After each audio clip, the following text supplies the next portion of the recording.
Hey everybody, good morning, good morning. It's pretty early in the morning here on July 10th, 2025, and what I'd like to do is take a real quick look at Tesla. Before I get into all of this, as you all know, this is not financial advice. I'm not your financial advisor. You're responsible for your own trades, managing your own risk, doing your own research, and this is always just my opinion on the market. I'm going to take a look at a couple cycles here that I've kind of been alerted to, and I did a little bit of research and just kind of my own research, as you should all do yourselves. And I want to point out just a couple fractals that we can observe on Tesla. So let's go ahead and take a look at the chart. So taking a look at the weekly, and we're going all the way back to about 2023, there's a lot of similarities to the price action now compared to the price action from the last two impulsive corrections. So if we go back to 2023, I'm going to point out just as many things as I possibly can to outline all of the confluence that we've got here. So let me go ahead and get my drawing tool, and we can just kind of point all of these out. So the first thing we'll notice is we had a nice impulse, and then we had a pullback correction to our like a good fib target, right? So we had a 382 pullback.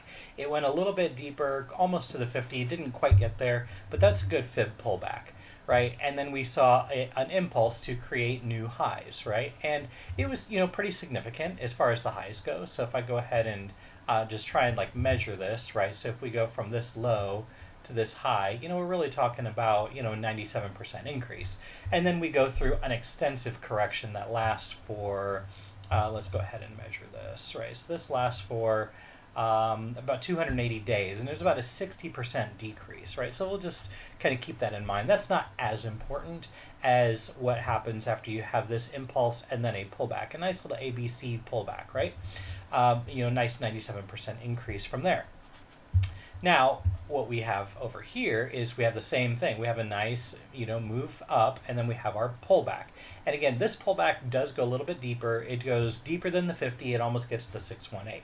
Kind of like right here, we went to the 382 and almost to the 50, right? So similar, it rhymes. It's not exactly the same. Obviously, things are different, but the end result is, again, the same, right? So we have, what kind of an increase do we have from here? And I believe this one was a little bit more significant, and that was about 170% or so, right? So roughly 170% after a 97% increase here. Now, if we go ahead and apply the same principles to what we currently see the price action being, we would expect reasonably that Tesla would probably pull back a little bit more, although it doesn't have to, right? So it doesn't have to. Get down here below the 50, near the 618. It would be ideal because, what we have a good, nice three-wave correction here, although this correction didn't have that same structure, and it looks very similar to this, which happened faster, right? So another thing that I'll point out here is this correction, right, lasted about 70 days. How long did this correction last? This correction lasted about 28, so about half the time. And then how long did this correction last, right? So this one only lasted, about a week, maybe a little bit longer, maybe 2 weeks, right? So we're really only talking about maybe 14 days tops. So this correction took a little longer. This correction was a little bit shorter. And this correction, if it's done, right, big if it's done, it was very, very quick. And, if that's the case, we're really at that level that we would expect there to be a bounce, right, at that 50 to 618. Again, I'm not going to say that we're not going to come back down here. In fact, I would prefer for us to come back down here to the 260 to 270 range to create a nice little ABC correction instead of something that's a little bit messier. We'd have to drill down into like lower time frames to really draw it all out. But the next thing that I want to point out is the duration that it took from top to top, right? So we have a top here, we have a top here, and that took about 154 days. We have a top here, and we have a top right here, which was 161 days. Now, if we take a look at this one, if I'm going to project out, right, I'm going to say about 146 days. This takes us to October 20th, right? Obviously, we can take this out a couple weeks. Maybe we go out to Halloween or the beginning of November, right? That's about 160 days, 153 days.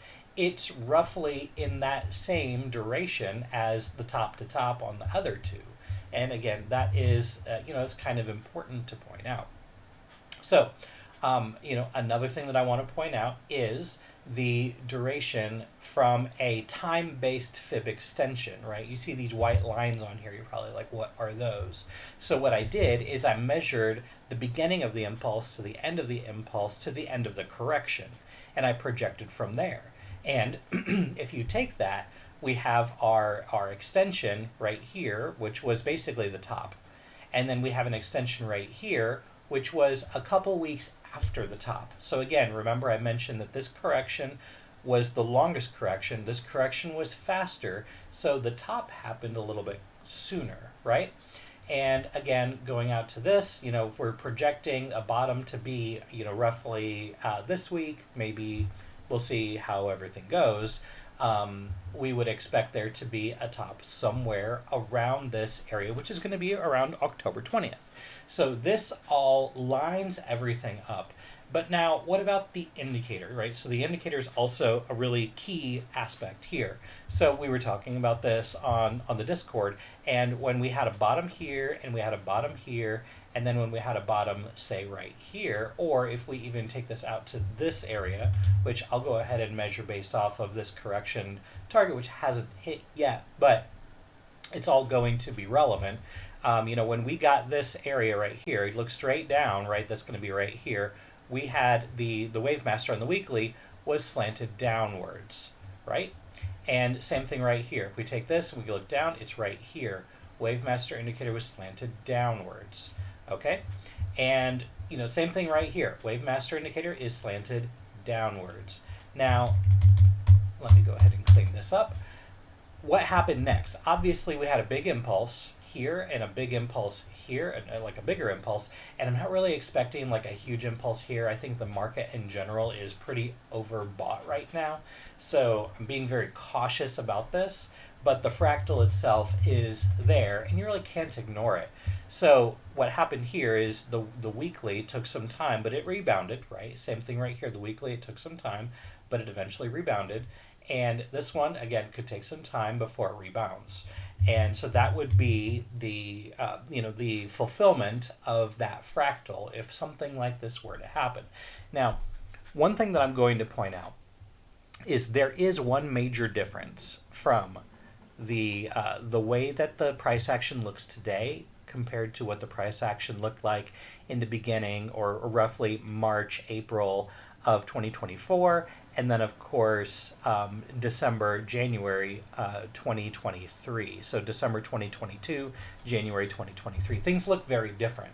What I'm going to point out here, I think you all need to really pay close attention to, because indicators are really, a good tool for you to use when you're doing any kind of trading. And what I'm going to point out here is the fact weekly wave master right here called a buy, and it was roughly at this area, which was about $120, $125. Weekly wave master called the sell basically at the very top, right? So you had a good opportunity to capitalize on, roughly 80% of that entire move. You just had to have some patience, but you were able to capitalize on about 80% of that move, and that is a good amount of the move to capture. What happened back here? Wave master indicator said buy, and it was basically down here at the bottom, again about $150, $160. Wave master indicator on the weekly called a sell, basically at the top. You were able to capitalize on like 80% of the move again, right? But what is different today about back then? Well, we're missing something. We're missing a weekly buy on the wave master here. We don't have that. We did back here. We did back here. We don't have that here. It was close. You're going to get this weekly buy when the green and the yellow go into oversold. You're going to get this alert, right? Or really a warning, rather.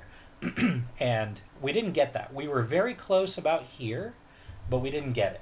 So that's the big difference from today compared to back then. Everything else looks basically the same. There are some differences, but generally speaking, we've got a nice move up and a pullback. A nice move up and a pullback. A nice move up and a pullback. And if you're going to measure this, we're going to look for this move to fulfill in here. This is what we're looking for. This is what I'm going to be paying attention to as we go into October. Now, Why am I talking about October? This is not the video where I'm going to get into crypto, but what I will say is there is a major cycle on crypto that we've been watching that is set to end around October, right? And it has to do with Bitcoin halving and and all of the dynamics behind that and how prior bull markets have worked. So again, we're not going to get into all of that in this video, but what I will say is there is also a major cycle in crypto that also happens to be around this time. And due to the fact that the S&P 500 and Bitcoin and a lot of these markets that with Bitcoin becoming more and more mature, they're starting to become more and more correlated. So if I'm seeing a good fractal that's ending in mid-October, when I'm already expecting a cycle top to happen sometime around October, it's all just adding confluence and confidence to what I'm looking at from a larger picture. So again, I'm not going to get into the dollar index. I'm not going to talk about bonds. We're not going to talk about Bitcoin or cycles or alt season or dominance. All of those things, I could probably make a video about each and every one of those topics. And this isn't the video for that. We're here to just talk about Tesla. But I'm also wanting to make sure that you understand that this is just part of a much larger puzzle.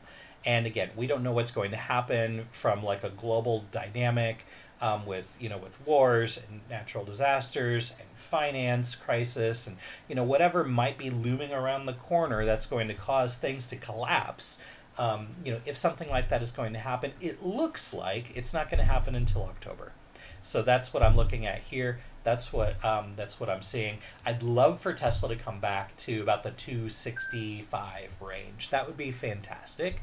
And if it could happen this or next week, that would be even better, right? Because if it does take an extra week or two to get there, that would be fine because that takes this measurement out a little further, which is actually preferred. And the reason why I prefer that is because, again, I mentioned long correction, shorter correction, extremely short correction, right?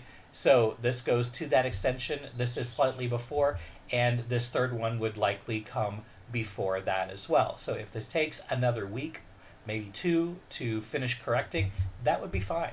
That would be fine. I would prefer it. And then we can take that last move up here to roughly $500. I don't know that Tesla's going to go much further than that. It would really take a lot for it to get further than that. And again, I'm not here to talk about the company fundamentals or anything like that. I'm really just looking from a technical perspective, although understand that there are many other factors that go into valuation of a company. And so if they do happen to do well with some of their endeavors that they're working on with the robotaxi, with Optimus, and whatever else there might be out there, this would be the catalyst, or that would be the catalyst it would take to technically get Tesla up to that level that I'm looking at, which again is probably going to be about $500. All right, guys, that's all I've got for you today. If this video helped you in any way, shape, or form, you know the deal. Like, subscribe, share, but please join our Discord, right? If you don't have access to our Discord, you can find all that information on BitDoctor.org. There is free access to our general chat. If you want access to some of our trades, if you want access to the indicators, the ones that I was just talking about, you can get access to the indicators and all of that on our website, BitDoctor.org. And then, of course, last but not least, wherever you are in the world, I hope you're having a good day, good night, and a great evening. Take care, everyone.